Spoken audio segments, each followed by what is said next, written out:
Oh yeah, sexy biscuits. Nice. Long Boys 1975. YouTubers on the rise. Reviewing games late at night and sometimes friends. But Long Boys 1975.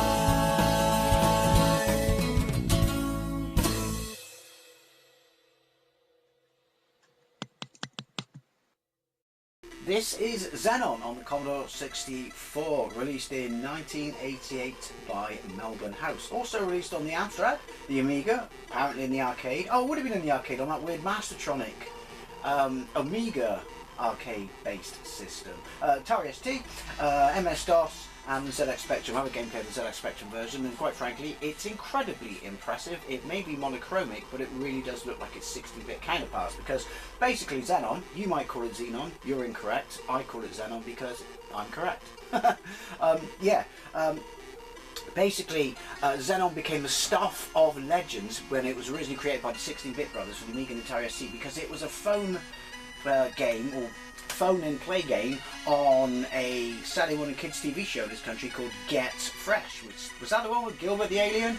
Anyway, there's a sequel in 1989, Xenon 2 Mega Blast, which everyone basically refers to as one of the greatest shoot-em-ups on the Amiga of all time. It is not, and it kind of overshadowed this. But this was like mind-blowing back in the day. My brother had it on this Atari ST, and I'd never seen graphics like it. I played it a year or so ago, hacked on the ST, and I cheated my way through the game, and I suddenly realised that it's not all metallic based like the first level, which is what most people, just assume it is. Probably thanks to the kids' TV show Get Fresh. Listen to this Sidgit goodness. So I've also played it on the Amstrad, where it's crap because they should have just done a port of the ZX Spectrum version and optimised it instead of their own Mode Zero thing that is rubbish. Anyway, you are Darren, a future space pilot in the Federation, and the Federation is currently at war with a mysterious and violent alien species called the Xenites. It's apparently lasted a decade, pussies. We had 100-year war. In response to a mayday from transmission from Captain Zod, with an X, I see what you did there. Following an attack on a trading fleet, you are forced to travel through Xenite-occupied territory in order to support him. And basically, there are two forms of attack. Ground attack, where you're a tank, and aerial attack, where you are a spaceship. And to toggle between them, I have to press space, which is going to be a proper pain in the ass. But anyway, genuinely have not played this. Let's get into it. Right, so I'm a tank. All my information is down the right hand side. One of those is fuel, one of those is energy. I may or may have not put two cheats on. I think I got infinite lives and I can't remember what else. Space. Now, first things first, I think that, it's Commodore 64, so it's going to be chunky. But I just prefer the clean lines, monochromic or not, call me a fanboy, don't care. The clean lines of the ZX Spectrum version.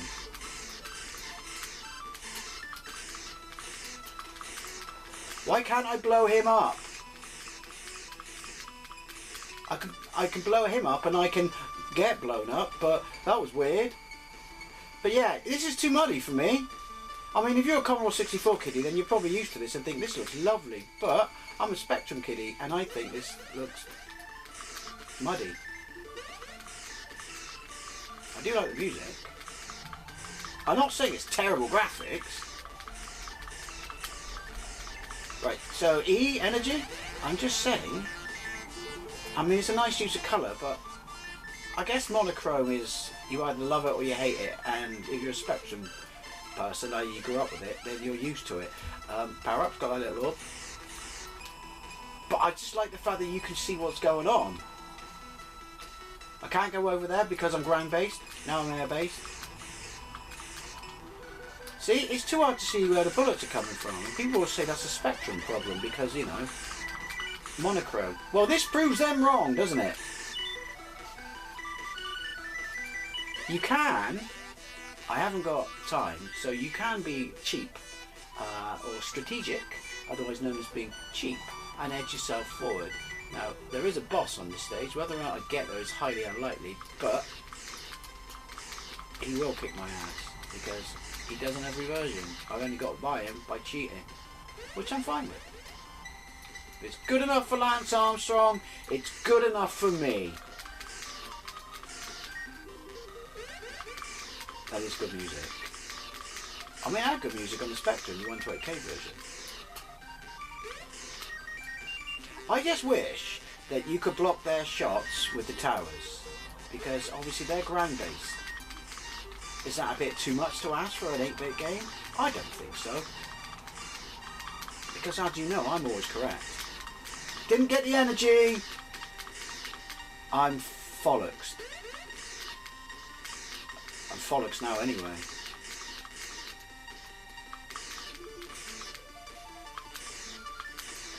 What?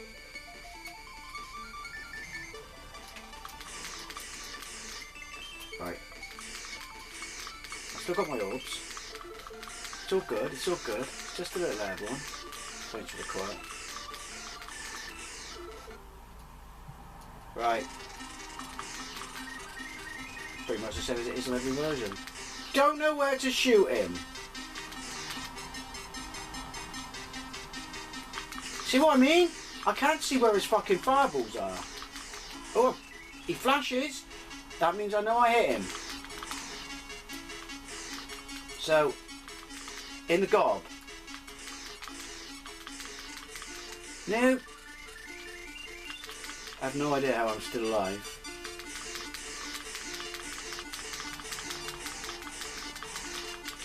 How did I not? I don't know where his hit zones are. That sounds really weird. You're not finding where my hit zones are until you buy me dinner. Right. I mean, I died earlier on, didn't I? So... Oh, come on! I think some sort of cheating might be in order. Or is in order. Or is working, I should say. Yay! Officially the furthest I've ever got. I'm looking at my shit on the right hand side of the screen. I'm guessing it did cheat. I did turn something on, even though I blew up earlier on. Is that to do with me being in ground form and not in ship form? Don't know. But yeah, sorry. Spectrum version's better. Simpsons did it. See what I did there? Not terrible. It's just muddy. It's better than the Amstrad version though. Sorry Amstrad kids. But that's not difficult. Look it up. I mean, if it's the only way you could have played it, you would have been alright with it. See, this looks alright. I'm guessing then, I'm invulnerable as a tank. Let's find out. Let's push that to the limit. That hypothesis, if you will. Because that's the word of the day. And it's a good word. I feel we don't use it enough.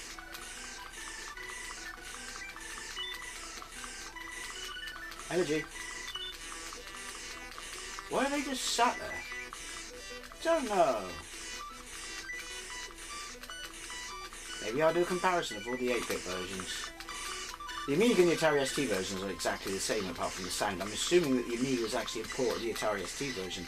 Don't quote me on that. And I'm going to assume that the MS-DOS version is bang on to them as well.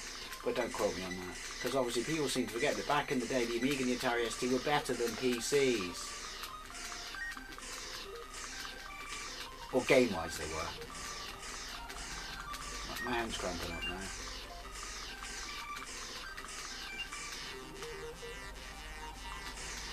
See, I can't look to the right-hand side of the screen when I collect stuff to work out what the hell's going on because there's too much going on the left-hand side of the screen, even though I suspect I might be immortal. Oh!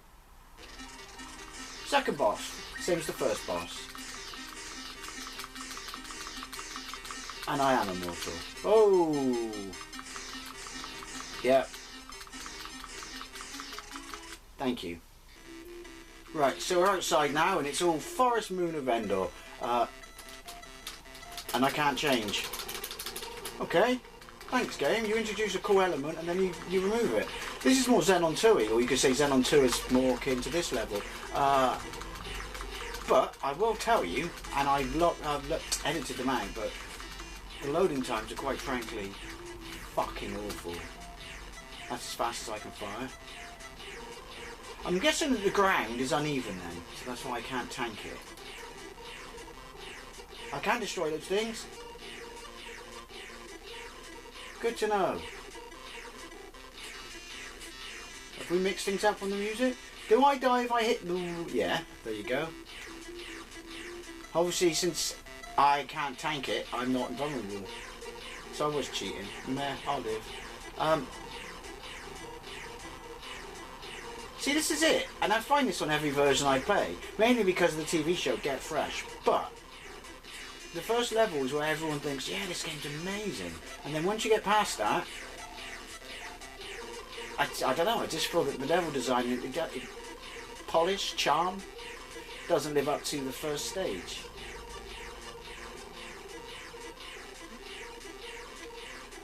Oh, I do like music. Fuel. Yeah, because fuel, shields, time, health, why not give me everything? Like, what are you even supposed to do there? Look at it! You're having some sort of giraffe. Well, there you go. Quick, very poor gameplay of Xenon on the Commodore 64. Basically, who knew that...